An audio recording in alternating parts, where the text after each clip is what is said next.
एक बार की बात है, पालमपुर गांव में राजू नाम का एक व्यक्ति रहता था। राजू बहुत ही गरीब था, वह बहुत पिछड़ा हुआ भी था। वह देखता है कि एक दिन उसका पड़ोसी नया घर बना लेता है जो काफी महंगा था। राजू ने उससे पूछा तो उसने एक ही बात बताया, बस भगवान की कृपा से मेरे तो भाग जाग गए हैं।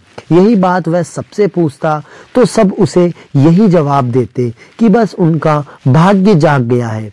ये जवाब सुनकर बेचारा राजू परेशान हो गया था।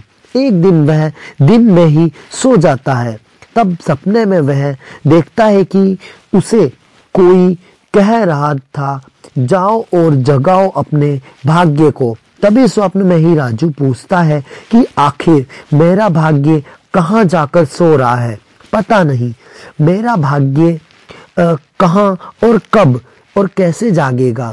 तभी उसे सपने में ही सुनाई देता है कि उसका भाग्य 7 समंदर के पार एक दूसरे द्वीप हिमलोक में कुसुम पहाड़ी के पीछे रमनशिला पर सो रहा है।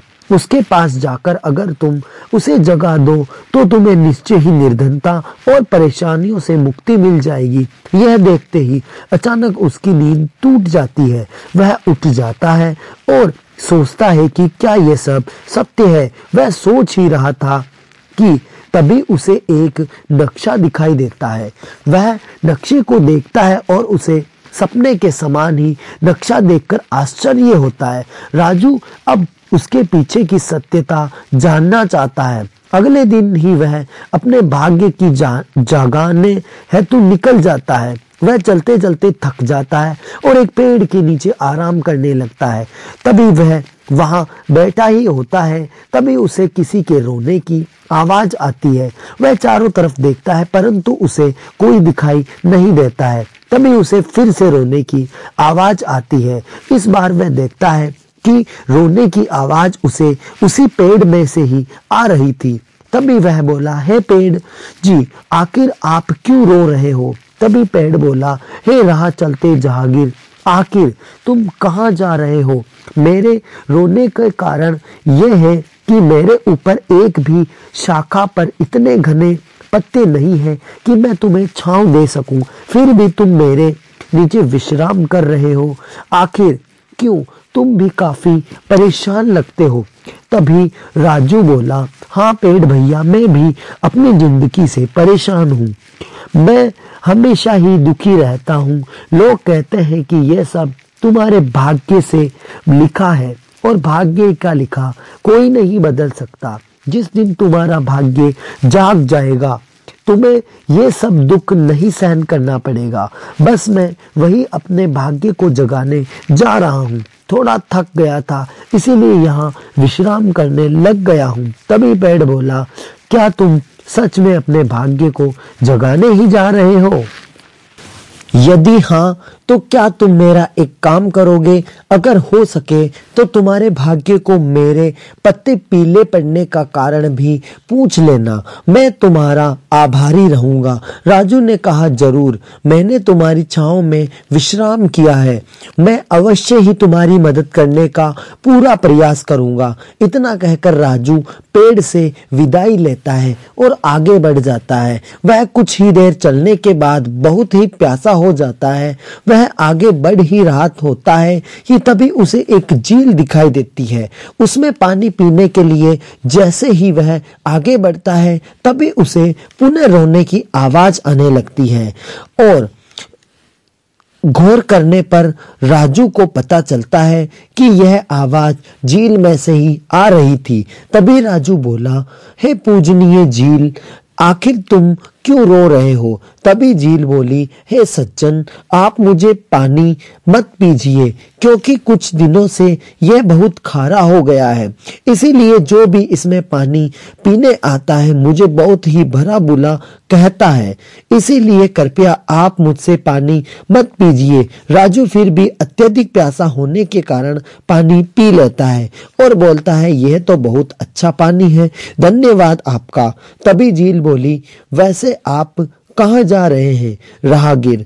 तभी राजू बोला, मैं भी अपना जिंदगी से बहुत दुखी हूँ, भाग्य से बस उसी को जगाने जा रहा हूँ।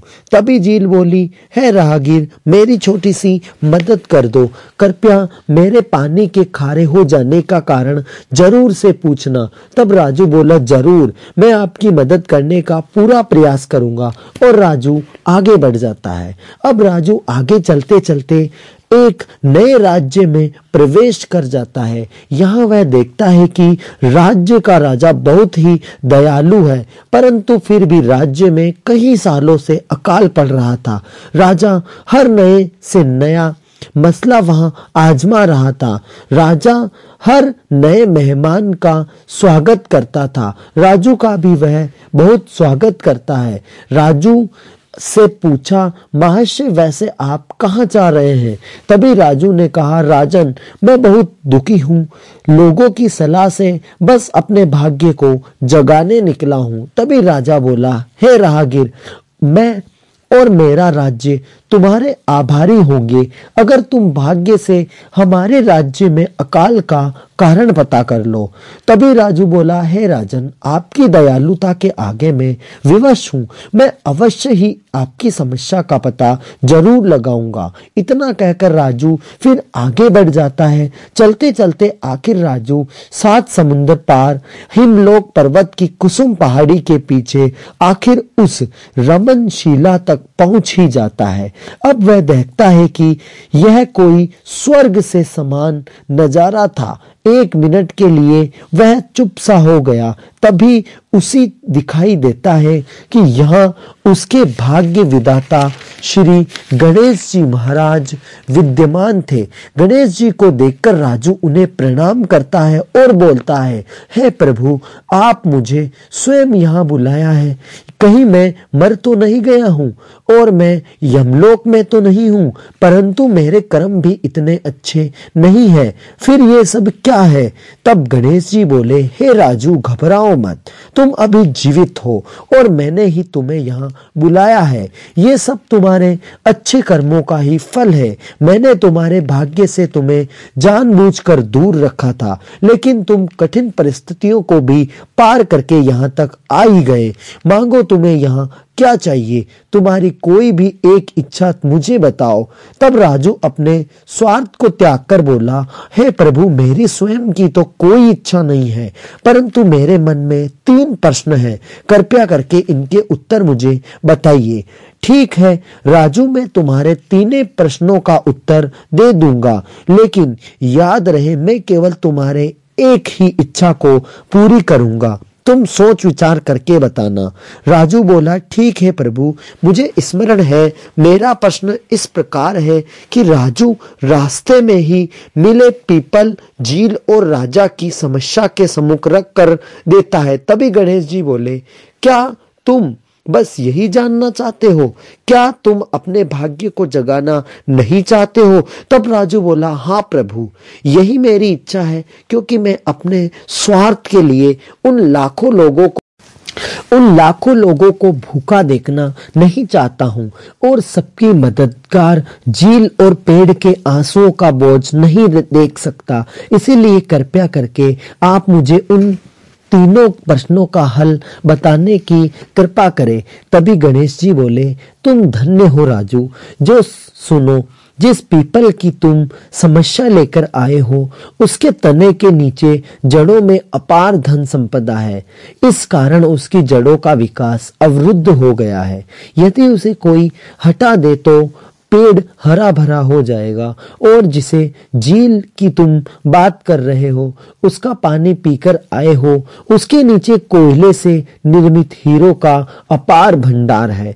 कार्बन का रसायन से क्रिया द्वारा पानी खारा हो गया है, उसे हटाने से ही झील पुनः मीठी हो जाएगी। और अंतिम, वह जो राजा बहुत दयालु है, उसके राज्य में अकाल इसीलिए है क्योंकि उस राजा ने राजा के एक राजकुमारी है जिसे कोई भाई ना होने से राज्य की उत्तराधिकारी है। अकाल से राज्य को बर्बाद होता नहीं देख सकती और कुंवारी होने से सालों से रोती रही है, इसीलिए वहां इंद्र देवता रुष्ट है। तभी राजू बोला, धन्यवाद प्रभु, जो इस महान कार्य के लिए मुझे चुना गया। आपके दर्शन पाकर मैं तो धन्य हो गया। अब मैं वापस लौटकर इन सब की मदद करना चाहता हूँ। गणेश जी से आज्ञा लेकर राजू वापस यात्रा आरंभ कर देता है। उसे अपने भाग्य को ना जगाने का कोई दुख नहीं। ने तीनों लोगों की मदद करके काफी भला महसूस होगा। अब वे वापस आते समय सबसे पहले उस पीपल के पास जाता है और कहता है, हे पीपल, मैं आपकी समस्या को हल करने आया हूँ। आपके पत्ते इसीलिए पीले हो जाते हैं क्योंकि आपकी जड़ों में सोने के 2 घड़े हैं जिससे आपकी जड़ों का विकास रुक गया है। यदि इसे कोई खोदकर निकाल दे तो तुम्हारे पत्ते सही हो जाएंगे। वह वृक्ष बोला, राहगीर, तुमने मेरी समस्या को बता ही दिया, कृपया इसे निकालकर दूर भी कर दो।